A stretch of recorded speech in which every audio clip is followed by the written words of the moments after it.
There's greatness, then there's dynasty-level dominance. 4 straight Stanley Cups, 19 consecutive playoff series wins, records that haven't been touched in over 40 years. And leading the charge? The legends whose names still echo through Nassau Coliseum. You can't talk Islanders without Denis Potvin, the fearless captain who broke scoring records from the blue line, or Mike Bossy, the purest goal scorer of his generation, who made 50 and 50 look like a warm-up drill. Then there's Bryan Trottier, the heartbeat of the team, the playmaker, the enforcer, the quiet assassin.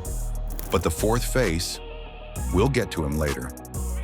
Let's just say he didn't wear a letter on his jersey, but he had ice in his veins when it mattered most. This is the Mount Rushmore of the New York Islanders. The elite, the iconic, the untouchable. Hit that like button, drop your picks in the comments, and subscribe for more GOAT-level breakdowns from the NHL, NFL, NBA, MLB, and WNBA. Let's get into it. Denis Potvin, the dynasty's backbone. Let's be real. Without Denis Potvin, the Islanders dynasty doesn't happen. He was the foundation.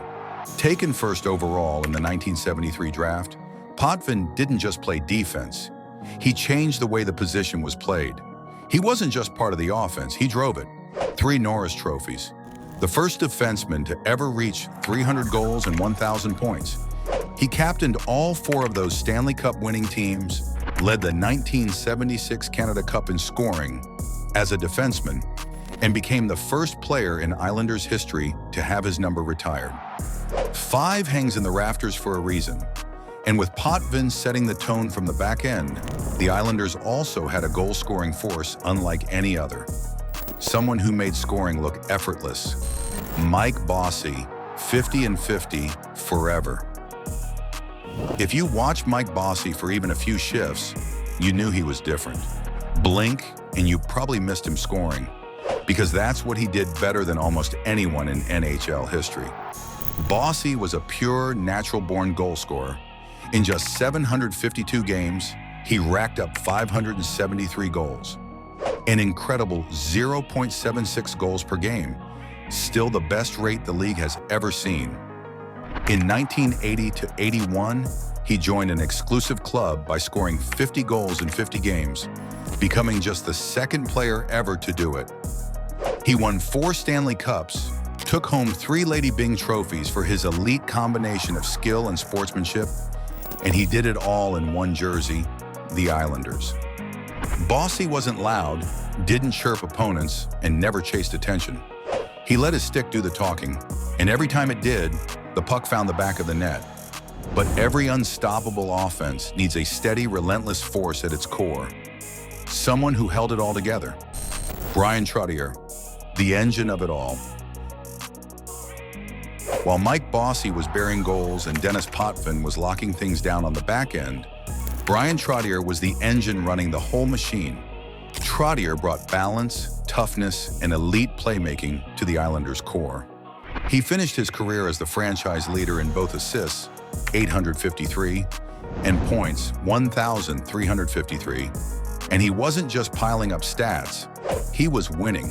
4 Stanley Cups on the island, 2 more with Pittsburgh, and a trophy case that includes a Hart, a Calder, and a Conn Smythe. He centered the legendary Trio Grande line with Bossy and Clark Gillies, a unit that defined dominance. During that dynasty run, there were times when Trottier was every bit as feared and respected as Wayne Gretzky. But as every dynasty needs, there was one more man, the ultimate guardian of the throne, the mystery face, Battling Billy Smith. Time to reveal the final face on the Islanders Mount Rushmore. It's not a forward, it's not a captain, it's Billy Smith, the last line of defense and the first man to swing a stick if you got too close. They called him Battlin' Billy for a reason. He'd stop your shot, slash your ankles, and stare you down like you owed him money. He won the Conn Smythe in 1983, racked up 88 playoff wins, and finished with a career postseason GAA of 2.73. His number 31 hangs in the rafters, and he entered the Hall of Fame in 1993. Billy Smith didn't stop pucks, actually. He sent a warning. You don't touch the throne unless you're ready to face the king. But the Islanders' legacy doesn't stop with these four.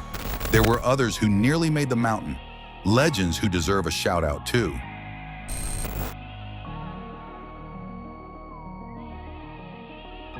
The New York Islanders didn't enter the league with fireworks. Born in 1972 as part of the NHL's expansion wave, they were just a scrappy Long Island project trying to make it in the shadows of the New York Rangers. But within 8 years, they pulled off one of the greatest turnarounds in hockey history. From 1980 to 1983, the Islanders ruled the NHL.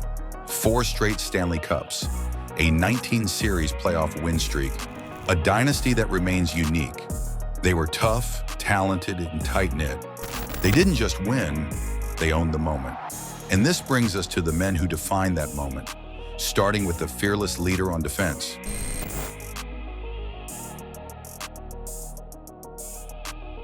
So many greats, so little granite. These guys deserve their flowers too. Clark Gillies, power forward with hands and heart, a key member of the Trio Grande. His toughness was legendary.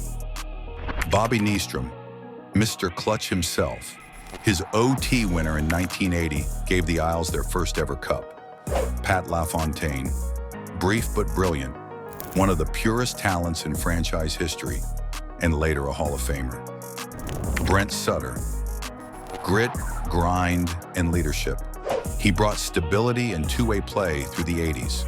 Bob Bourne, speed demon and playoff warrior, scored 20-plus goals in 7 straight seasons. Pierre Turgeon, one of the smoothest passers the Isles ever had, scored 132 points in the 1992-93 season. Ziggy Palffy, the lone bright spot in the 90s, electrifying with the puck. John Tavares, the modern face of the franchise before he left, a top-tier talent who carried the Isles during the lean years. These players may not be carved in stone, but their impact lives on in Islanders history.